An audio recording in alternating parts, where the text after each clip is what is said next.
So I feel like I've got a fair bit to talk about this week. So we'll start with the poncho, which has a front and a back because I'm fancy. I do have a long shot of the poncho so you can see the whole thing. Really quick to put together. Once I'd cut the panels, I'd probably finish this less than 20 minutes later because I was using the machine. It is wonky.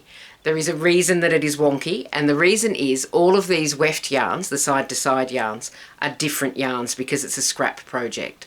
So some of them really pulled in quite a long way with shrinkage, and some of them didn't. So the sides were kind of wavy like that. Maybe not that much, but there was a wavy edge on both panels. So then to construct the poncho, you take a straight edge, which was straight because I'd cut and hemmed it. Did I hem it? No, I just cut it. It's irrelevant at this point. But I take that straight edge and then try and attach it to a wavy edge, and so everything gets pulled a little bit out of place. If I'd made it all out of the same yarn, we wouldn't be having this conversation.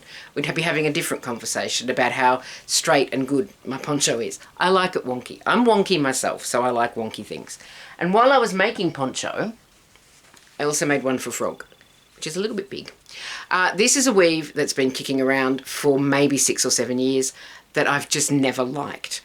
I don't know why I don't like it. I think it's possibly because when I bought the yarn, I thought it looked very purple in the shop. So I thought this was quite a deep, rich purple.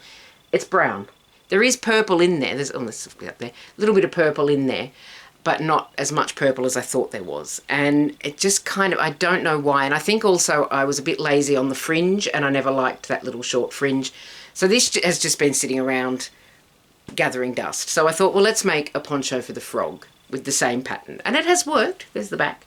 The reason it's a bit loose around the neck is because frog has quite a big head and narrow shoulders. So because the measurement to get the poncho over the head needs to be big enough to get over the big head. I'm not telling you anything you don't already know. Then that's quite gapey. I could probably put a button or something in. We'll see how I feel about that. So that's Frog's first item of clothing, and we will see what's next, which is, I'm just organising myself. Okay, this one's had its wet finish, and can I say, twisting a chunky yarn fringe, what a dream. Takes no time at all. You start and then you're finished. It's brilliant. This one's bloomed. The yarn's bloomed really well. It's filled in all of the gaps nicely, which means that the colours are a little bit stronger and a little bit bolder, and they play together really nicely. I'm pleased with this one. It's nice and squishy. It's a lot softer after its wet finish. It's got some drape. There's the drape dance for you. And the only thing about it is it feels like it might be a little bit short. But on the other hand, this year I seem to be weaving things that are ridiculously long. So maybe I've lost the ability to tell what a good length is. So this feels like it could have been longer. But it isn't, and it is what it is. I think it's fine. I think it's good. Really like those colours and how those colours are sitting. Now, I also have something that you didn't see on the loom last week, and you're not going to see it on the loom this week because it's already off the loom.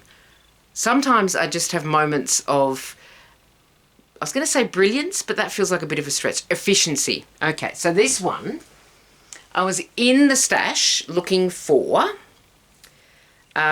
what was I looking for in the stash? You know, I can't remember, and it's not relevant. I was looking for something in the stash, and I found this pom-pom yarn, which is, I've got the label here. It's long. I'm going to show you this properly in a second. It is Filati di Florence. That's not how you say that. Filati di Florence. Lasso fancy knitting yarn. I'm holding that up beautifully as well. If you're going to look for this in the shops, I wouldn't. It's from my aunt's stash, and it's probably from the 90s at the latest. But it is this pom-pommy yarn. And I pulled it out and went, well, that'd be nice to not have in the stash anymore. But I don't have anything to go with it. And then I remembered that I have Hobbii Silly Socks yarn, quite a lot of that from the big cardigan I made last year or the year before, whenever it was. So I thought, well, we'll see if that will match. And then it turned out that the pom-pom yarn was actually a bit of a rainbow spectrum, and so is the Silly Socks. So it's worked really well. It's a bit chaotic. It's not ready to wash yet. I'll show you the red section. This is just fun. This is just a bit of fun. I like how it came out. I'm going to do a double fold hem. I've got the hems machine secured at the moment. I'm going to double fold those in and then hand stitch them to hide that machine stitching. But I didn't want to put a fringe on this because it's one strand of the pom-pom yarn, then one strand of the sock yarn, and I think a fringe would have been a little bit clunky. So I just thought, well, let's not have a clunky fringe. Let's just for once in our lives, not have a clunky fringe. So I'm finishing it without a fringe. And I will show you this next week, and it should be wet finished by then, but we'll see. It should definitely have its hem done by next week. So Do you remember, and you might, the blue yarn that I have been battling with emotionally for some time, trying to find a match to go on the big loom? It is on the big loom. I have warped up with it. I'm going to show it to you now. The problem of what yarn to put with it has been solved. Okay, bear with me. I forgot my tripod's broken and it might fall over. Anyway, you may remember that I had ordered a blue cotton to go with this fuzzy blue yarn, and it didn't work. What I then did was order a different blue, which also didn't work. So my next plan, if that second blue didn't work, which it didn't, was to go with white cotton.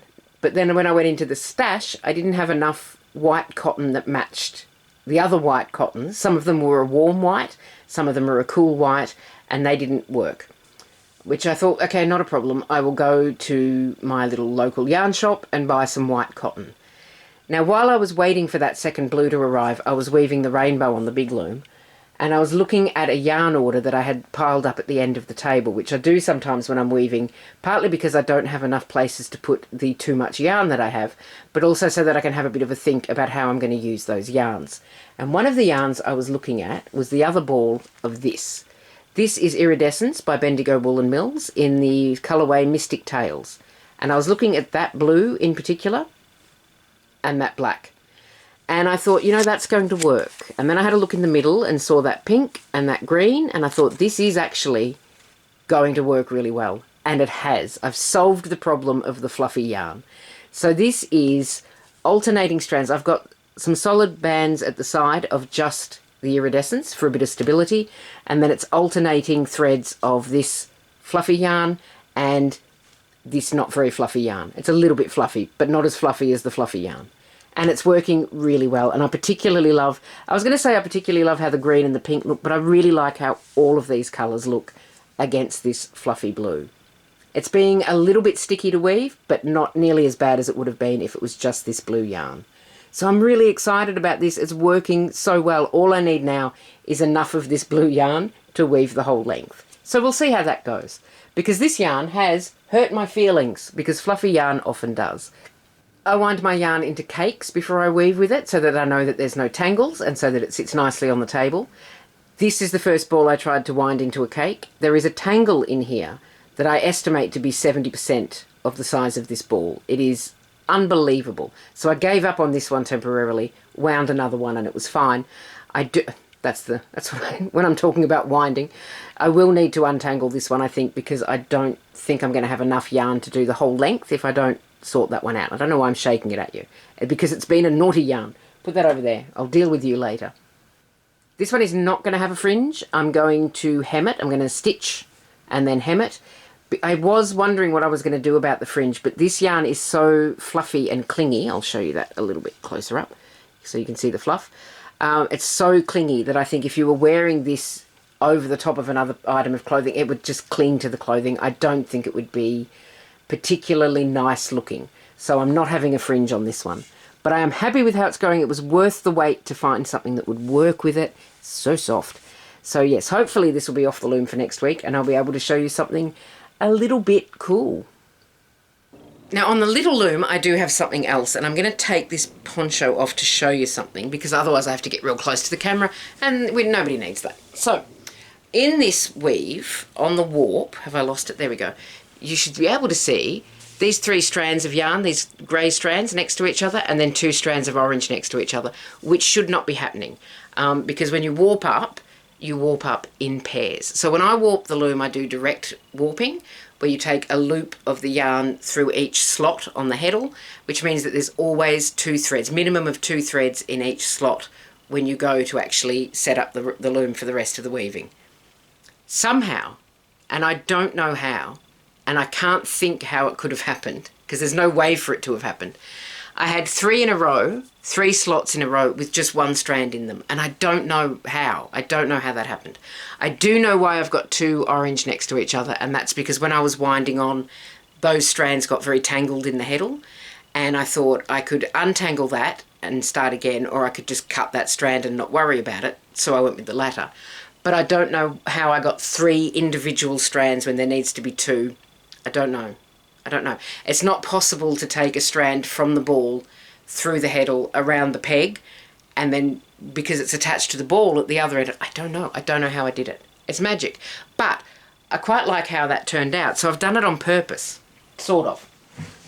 So on the little loom currently, I have this one. And you can see there that I've got those collections of three threads. So to do it that way, I've just done a skipped dent and then spread things out. So a skipped dent, let me just put this into neutral. I don't know why I've got it in the downshed like that. Oh, that's not really going to help. I'm going to put it into the other neutral. There we go. So when I was talking about the slots before, that's the slots in the heddle. And if you do a skipped dent, all that is when you're warping up, you just miss one of the slots or two of the slots. And then when you slay your loom or dress your loom and take one strand from each slot and put it through the hole, you just miss those bits entirely. And then you have a gap, which can make the weft look a little bit more interesting. I have not had a huge amount of luck with it lately, but it does work sometimes. In this case, I skipped the dents and then moved one of the threads over so that I have a thread in every slot, but I don't have a thread in every hole. But basically, I say basically like that, what I just said makes any sense. Anyway, this is how it's looking. And it's coming up quite well. This yarn is Bendigo Woollen Mills Prism 8-ply in the colourway Rainforest. And the weft is Bendigo Woollen Mills Classic 8-ply in burnt orange. And I'm really pleased with it. I'm hoping though that these colours will be more obvious when this comes off tension, which often happens. When the yarn's under tension, it's a little bit thinner and the colour balance can look a bit off. Once I've taken that off the tension, I'm hoping that these yarns in the warp will swell up a little bit and then bloom more when I wet finish it, so that there's a bit more sort of colour, a bit more stuff happening colour-wise. Is that everything? I think that's probably everything, and I think we all know that the wheels have fallen off, so I might let you get on with your day. Thank you so much for watching. I will see you next week. This may not be finished because I've still got quite a long way to go on it. Other things might be finished and other things might be started. We'll find out together. It'll be exciting. I did buy a blanket.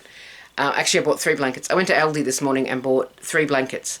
And one of them is going to be another blanket coat and the other 2 are going to be skirts. So maybe next week I'll have a blanket coat. I'm not making any promises, but they're very quick to sew, so it's possible. You take care of yourself. Have a lovely rest of your week, and I will see you next time. Bye for now.